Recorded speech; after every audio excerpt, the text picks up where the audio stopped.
KILARIGBO Live TV, ìkànnì amúlùdún àkọ́kọ́ tó ń gbé àṣà àti ìṣẹ̀lẹ̀ Yorùbá. And that encourages me that we can take more. Can we? Great. So we can have more. Let's have Mr. MC. Yes, sir. I'm over here.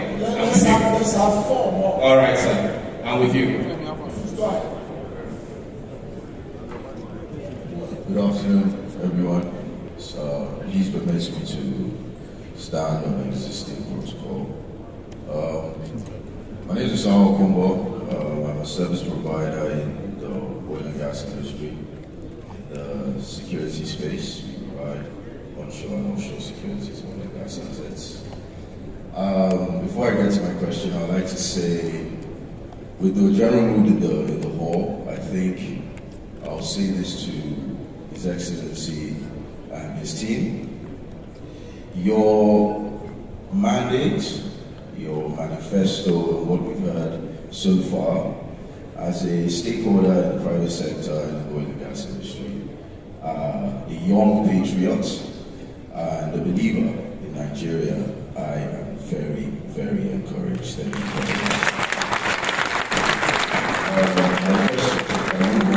If I move on to my question, sorry. Allow me to ask this. Okay. What are your actionable plans for us to increase oil and gas production and subsequently our oil and gas exports? All right, I'm over here now. Thank you.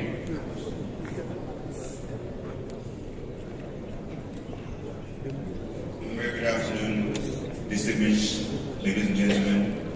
I stand on existing protocols. I believe that over the last 20, 30 years, that Ashiwaju has been a visionary, been able to pick talent and sort of position himself in a fantastic way in the political life of this country. If I look forward, I see that there is tremendous investments in clean energy. Tesla, the richest man in the world, is a beneficiary of that technology. Some decades ago, it was said that Nigeria needed maybe 1 million analog lines. Today we have 150 million smartphones and lines. You've spoken about long-term capital required for infrastructure. In terms of clean energy, there's perhaps $1 trillion of funding available for Nigeria. There's food on the table. What are your thoughts around, as a visionary, what are your thoughts around bringing that amount of capital into the banking system, into our FX, lack of FX, lack of investments? What are your thoughts around clean energy as a critical pathway to transform this country the way analog lines have been transformed in the digital telecom sector? Thank you.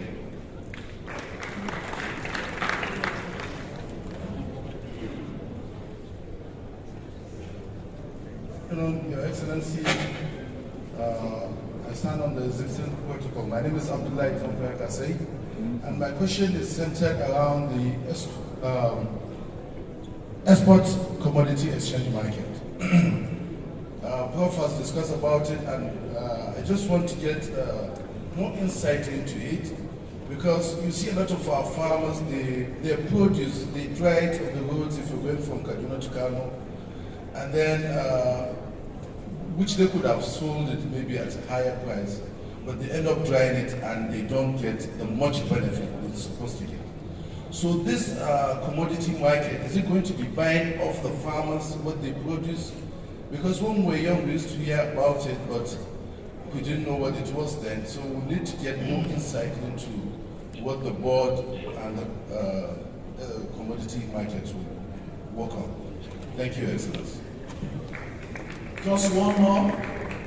Your Excellencies, good afternoon, ladies and gentlemen. My name is Temitope Ibuyemi. I'm the General Manager for Government Relations at Procter & Gamble across Africa. Thank you for inviting us as members of the private sector to witness today and to participate in the renewed hope for 2023.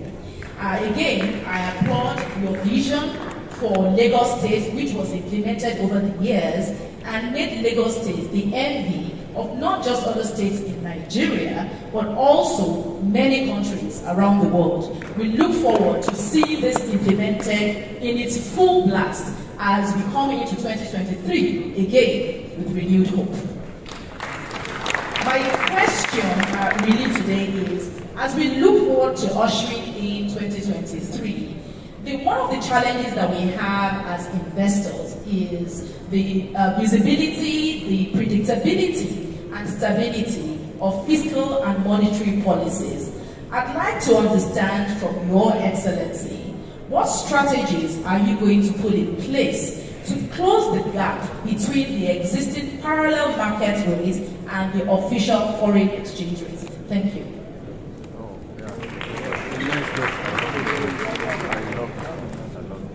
Your Excellency, over to you. Well, quite interesting. I don't want to be the only one talking here. Tinubu, please take the commodities questions, but as a president,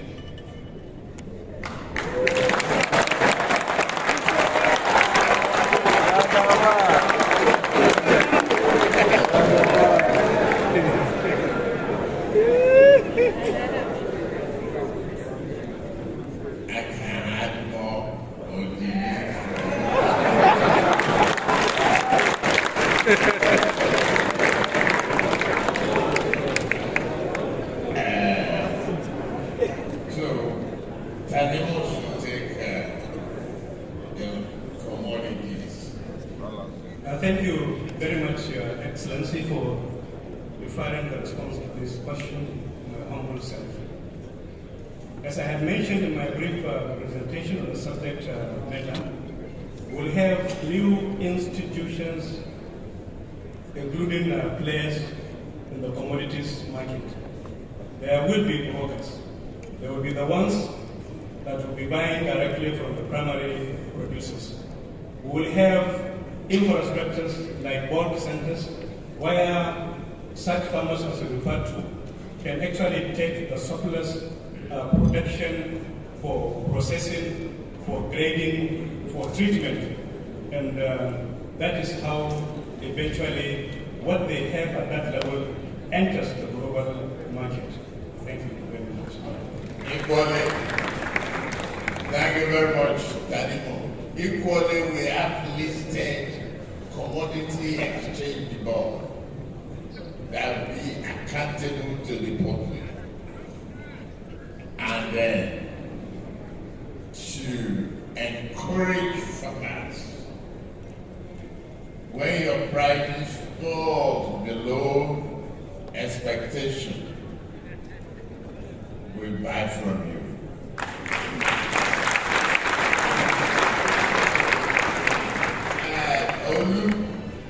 Can you please take clean energy? Because as far as I'm concerned, I'm reading a lot about it, but I have a different challenge to the West. They want us to sign to net zero, while we are still very poor and hungry.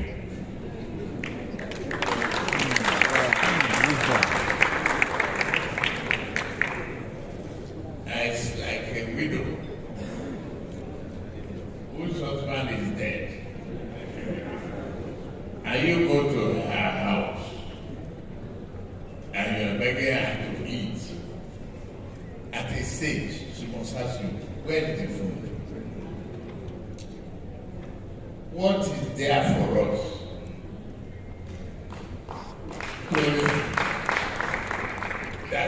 look at me, please continue.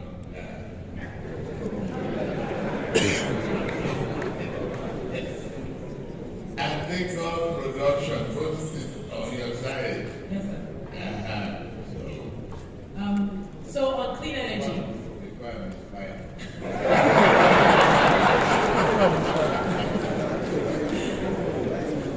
That's awesome. I'm going to build on what you have said. So for clean energy, you have highlighted a critical issue, which is the fact that it is a challenge to attract long-term capital to the power sector, whether that source of energy is gas or solar or hydro. So one of the key things that needs to be addressed are commercial tariffs for the input into the gas sector. So we have about over 10 gigawatts of installed capacity, generating capacity with gas. So we will ensure that we're paying commercial prices for gas upstream so that you can invest in gas supply to the power sector, so that you can unlock your existing generating capacity. You will make sure that the DISCOs are able to charge commercial tariffs that enable them to continue to generate the level of income that can attract long-term investment into their sector needed for metering. And then in the middle, the leader has mentioned the need to decentralize and attract capital to the transmission sector, which is still in the hands of the government.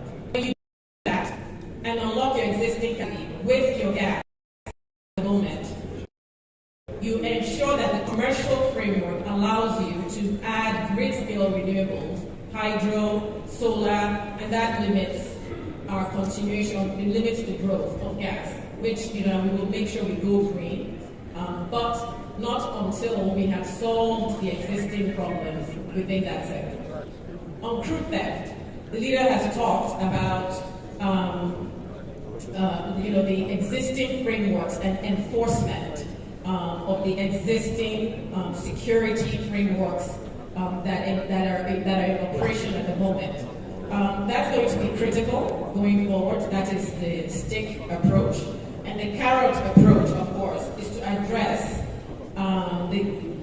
the issues around sustainability of the communities that oil and gas operators existing.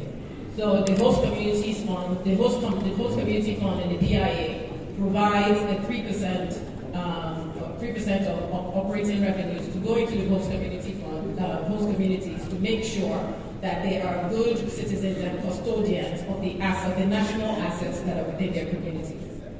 The other thing that will need to happen with crude theft is to invest in aging onshore infrastructure.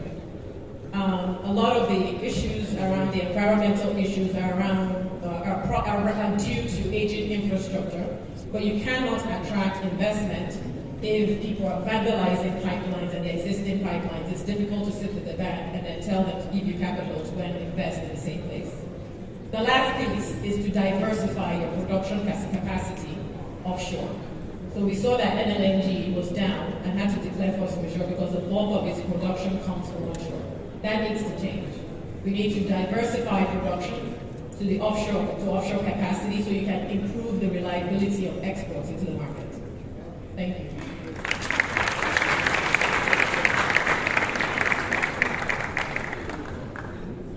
The only thing I can add to that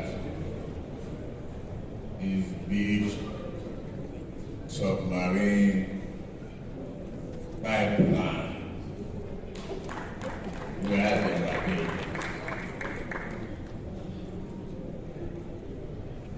On the exchange rate, I will call one able to dissect that. Thank you, Excellency. We heard from the floor here today that the multiple foreign exchange rates are perhaps the singular most important impediment to investment. And we need investment to grow the economy. So it is the commitment of the Tinubu Shetimma administration which by the grace of God will come into being after next year's elections, to unify the exchange rate. It is in the action plan. But more importantly, unifying that rate and having a transparent process for trading of foreign exchange does not mean that the exchange rate now becomes stable. It doesn't mean that it just stays at one rate throughout time and over time. There are interest rate differentials, inflation differentials, which mean that it is more likely that for investors, it is the predictability of that exchange rate that is more important than rigid stability. Because if you want to grow a competitive economy, an economy that is competitive, industries, products that are competitive worldwide, then you cannot have the exchange rate appreciating. Instead, what will be signaled by the Tinubu Shetimma administration is the likely quantum and direction and timing of exchange rate movements. In other words, over time, investors will be able to look and plan that the exchange rate in a year, for instance, will move by maybe between 5 and 10%, and they are okay with that. It keeps them competitive and it gives them a basis for planning. That, I think, is where we are regarding the all-important issue of exchange rates and the commitment of a Tinubu Shetimma administration to encourage and incentivize the foreign investment, including foreign direct investment, that is critical for changing the trajectory of this economy. Thank you, Your Excellency. Would you want to add something or will you go to the next? Because by popular demand, they have been bombarded with requests from the audience. So we are just having only 2 more, and that's an extension. That's really outreaching ourselves because of time. Mrs. Yemisi Ransom-Kuti, very briefly. Miss Yemisi Ransom-Kuti, not one of the last 28 wives of the family. And I don't think, Your Excellencies, Tinubu, you are celebrated enough for the work you did, the human rights, to get us the democracy that we enjoy today.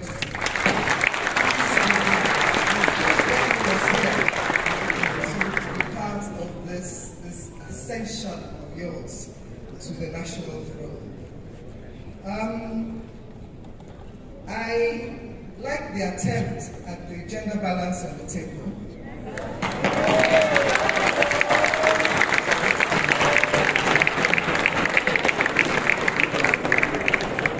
I would like us to for you to tell us what your policy would be in the percentage of women in your cabinet.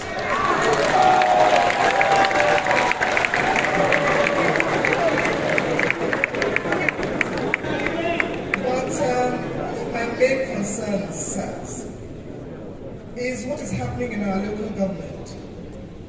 Because no matter what plans we have, the capacity to implement, because we all live in local governments, the capacity to implement these critical elements by the officers that man local governments is very low. A group that I work with, Lagos Island Connect, is working with Governor Sanwo-Olu, the Commerce Ministry and the Ministry of Sustainable Development Goals and Development in Lagos State to create the environment for youth empowerment and commerce, trade and development at the local government levels. We've had an economic summit in Lagos Island. We've had a needs assessment survey. We've had a webinar on the comparative advantage of Lagos Island.